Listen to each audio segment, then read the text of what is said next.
Know the top stories of the day. Understand the issues that matter. This is Manila Bulletin News on Web.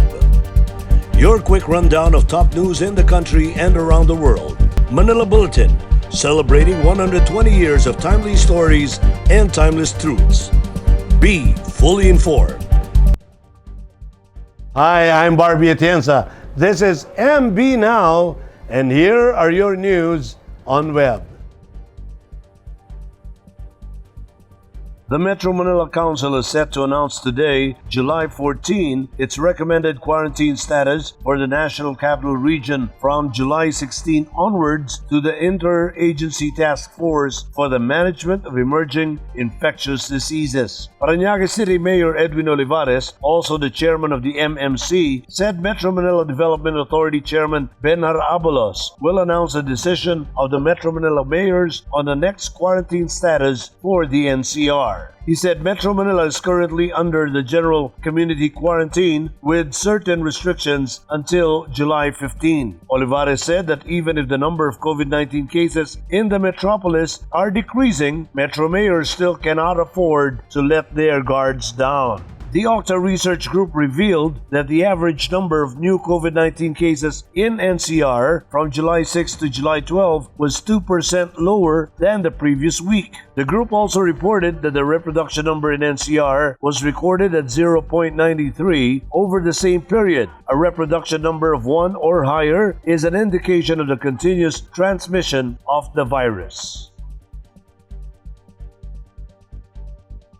Vaccine czar Carlito Galvez Jr. expressed confidence that there will be a more fair and impartial distribution of COVID-19 vaccines in each region this month as an additional 1 million doses of Coronavac jabs made by Chinese vaccine manufacturer Sinovac Biotech were delivered this morning, July 14. Galvez, also the chief implementer of the National Task Force Against COVID-19, witnessed the arrival of the vaccines and disclosed that most of the jabs will be used for the second dose inoculation of its recipients. He noted that the newly delivered vaccines will be distributed in areas outside the NCR where cases are surging. However, local government units in Visayas and Mindanao have been calling on Galvez to bring more vaccines in provinces and cities outside the capital region since the cases there were already on a downward trend. The latest shipment was part of the total 26 million doses of Sinovac vaccines that were procured by the government from China this year. Since February, Sinovac Biotech already delivered 13 million doses of its vaccines to the country. These include 11.1 million doses that were procured by the national government, 900,000 doses that were bought by the private sector and LGUs, and 1 million doses that were donated by China. This month, an additional 6.5 million doses of Sinovac jabs will arrive in the country in 3 batches. With the recent delivery, the total vaccine supply rose to 21,779,910 doses.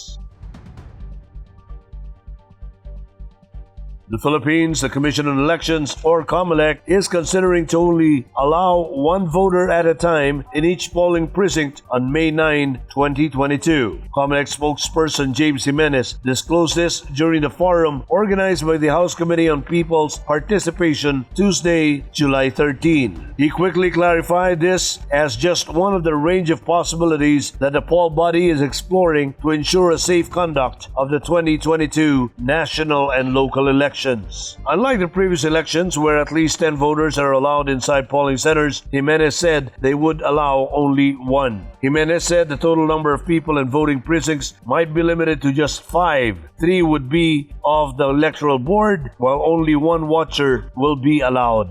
Jimenez, however, acknowledged that the one voter at a time scenario also poses challenges not only for the COMELEC but also for voter educators and civil society groups. Due to the reduced capacity in polling precincts, casting of votes might take longer, he said, noting that the voters have to decide on 34 positions contested by at least 20,000 candidates. The COMELEC earlier said it would extend voting hours since it is highly unlikely to implement a multi-day elections due to restrictions in existing laws and security concerns. Aside from reducing capacity, the poll official said the COMELEC will also be implementing substantial control measures to prevent the spread of COVID-19. Cloudy skies with scattered rain showers and thunderstorms will continue to affect parts of the country in the next 24 hours due to the prevalence of a low-pressure area east of eastern Visayas this morning, July 14. The Philippine Atmospheric, Geophysical and Astronomical Services Administration, or PAGASA, estimated the location of the LPA at 20 kilometers east-northwest of Catarman, northern Samar, around 3 a.m. Senior weather specialist Chris Perez said the LPA may bring rains over Oriental Mindoro, Occidental Mindoro, Marinduque, Romblon, Palawan, Albay, Catanduanes, Camarines Norte, Camarines Sur, Sorsogon, Masbate, and Visayas. Perez said the LPA will likely dissipate within 12 to 24 hours. Meanwhile, Metro Manila and the rest of the country will have warm and humid weather conditions with a chance of isolated rain showers due to localized thunderstorms. PAGASA also advised the public to remain vigilant against flash floods or landslides that may occur during severe thunderstorms. Here is a roundup of news in and around Metro Manila. Let's watch these reports. The Las Piñas City Government Inspection and Certification Team has already inspected 149 business establishments around the city. Out of the evaluated establishments, 118 have already been awarded with Safety Seal certification for passing the checklist in the implementation of health and safety protocols to prevent spread of COVID-19. 31 business establishments that were inspected and evaluated still need to comply before they will be awarded with Safety Seal certification. Mayor Imelda Aguilar said the seal is valid for 6 months and can be renewed, revoked, or reinstated based on the finding of the committee. The Muntinlupa City Government has further eased the rules on the sale and consumption of liquor and other intoxicating drinks in the city. Mayor Jaime Fresnedi signed Ordinance 2021-246, which now allows the sale and consumption of liquor and alcoholic beverages all day except during curfew hours from midnight to 4 a.m. Business establishments that will violate the ordinance will be meted with following penalties: closure of 1 week for the first offense and revocation of business permit for the second. Sellers and buyers who violate the ordinance will be fined 2,000 for the first offense and 5,000 for the second offense. Pasay City Mayor Emmy Calixto Robiano believes that one of the best ways to defeat COVID-19 is by pursuing an active, healthy, and clean lifestyle. In line with this, Robiano inaugurated the Pasay Linear Park in District 2 that will benefit at least 3 barangays. Robiano said under the program Pasayahin na Pasayeños, the Pasay Linear Park was designed as a place where families and friends can meet, bond, and catch up with each other. The mayor said the Linear Park will be an avenue for relaxation, enjoyment, and even business opportunities for the residents of Pasay City. Now let's take a look at the latest news in other parts of the country. Here are the details. The Pambansang Lakas ng Kilusang Mamalakaya ng Pilipinas or Pamalakaya urged the Department of Environment and Natural Resources to deny the environmental permit of the Dumaguete Reclamation Project over its environmental and socio-economic impacts. Pamalakaya said in a statement that the DENR should seriously take into account the sentiments of scientists, environmentalists, and communities who oppose the 174-hectare reclamation project. They cited the potentially devastating impacts of the reclamation project on the marine environment, coastal communities, and local fish supply. Meanwhile, the Kabataan para sa Karapatan Negros Oriental also said that local fishermen also noticed a decline in catch since the beginning of the project. With the COVID-19 cases rising again, residents of Cebu City were urged to lobby for a steady supply of vaccines. Councilor Joel Garganera, head of the city's Emergency Operations Center, said ramping up the vaccination drive will greatly help the city contain the spread of the virus. With a population of almost 1 million people, the city is still far from achieving herd immunity. Only 8.3% are fully vaccinated. The city is expecting the arrival of vaccines by next week, including vaccine donations from the United States of America.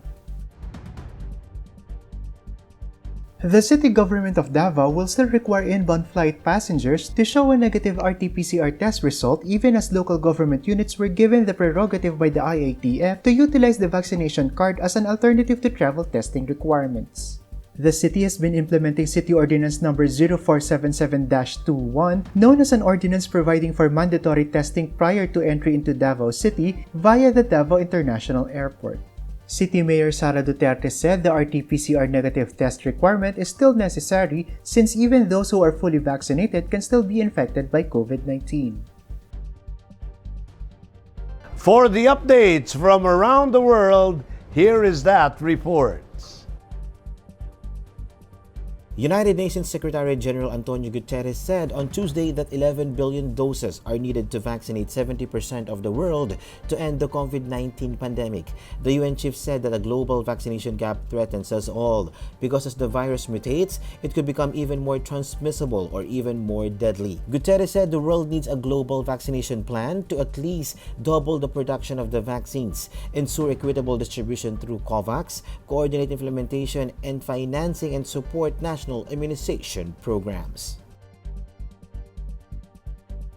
The U.S. Food and Drug Administration updated its warning labels Monday for the Johnson & Johnson COVID-19 vaccine to include information about the observed increased risk of rare neurological disorder called Guillain-Barré syndrome or GBS.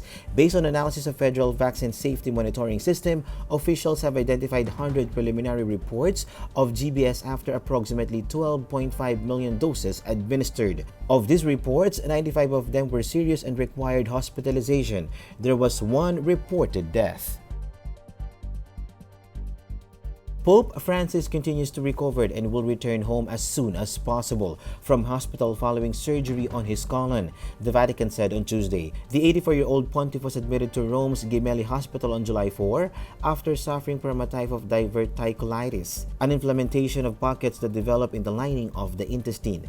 The Vatican initially said he would be in the hospital for about a week, and the Pope led the Angelus prayer from his hospital window on Sunday. On Monday, Bruni said he would stay for a few more days. Now for the latest news in showbiz, let's watch this.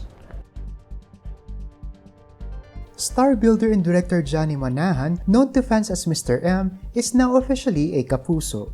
GMA Network appointed him as consultant to the GMA Artist Center, the network's talent arm. Mr. M expressed his happiness with the decision, saying that he was actually thinking of retiring, but GMA called him up and made an offer. He added that he really is happy to be at GMA.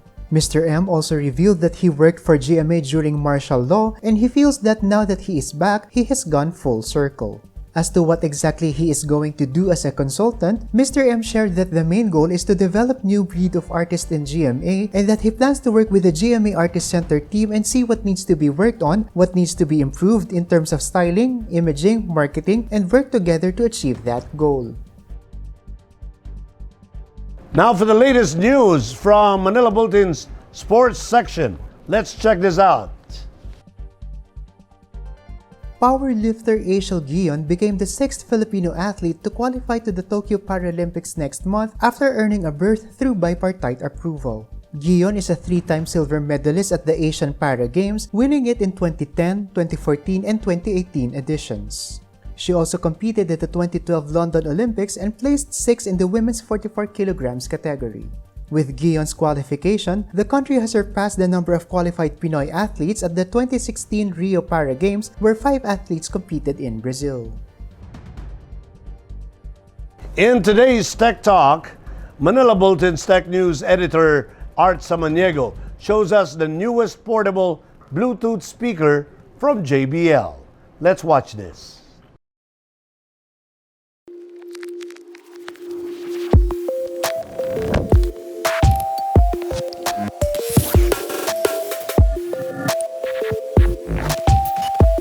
Whichever part of your house you're working or studying, sometimes a little music can help you get into the mood of working or studying.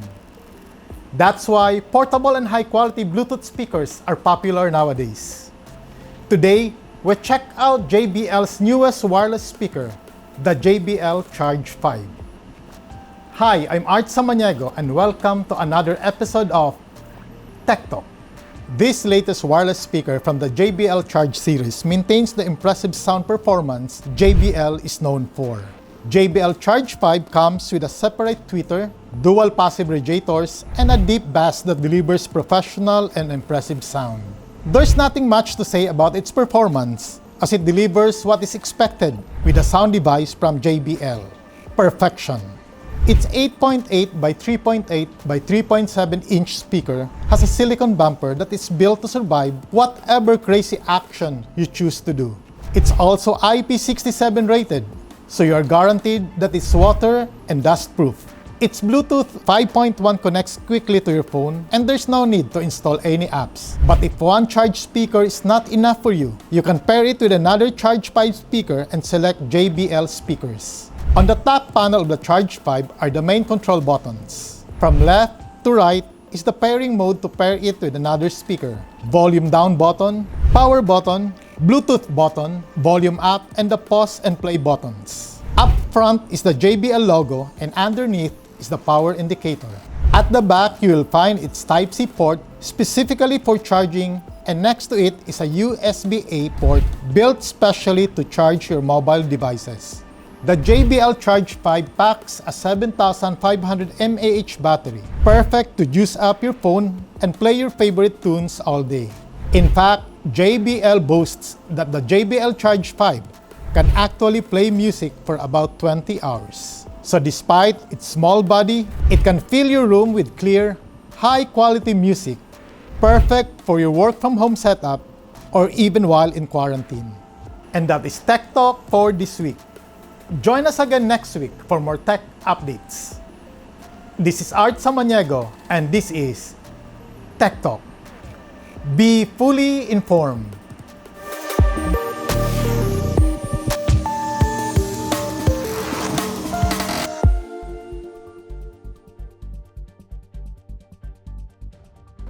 That speaker simply exemplifies the saying, great things come in small packages. And those are the news on web today, July 14, 2021. For more news and details, get your copy of the Manila Bulletin newspaper tomorrow, or you can log on to www.mb.com.ph, or you may also subscribe to our newsletter through the link on this video's caption to have the day's latest news delivered right into your inbox. I am Barbie Atienza from Manila Bulletin. Join us again tomorrow.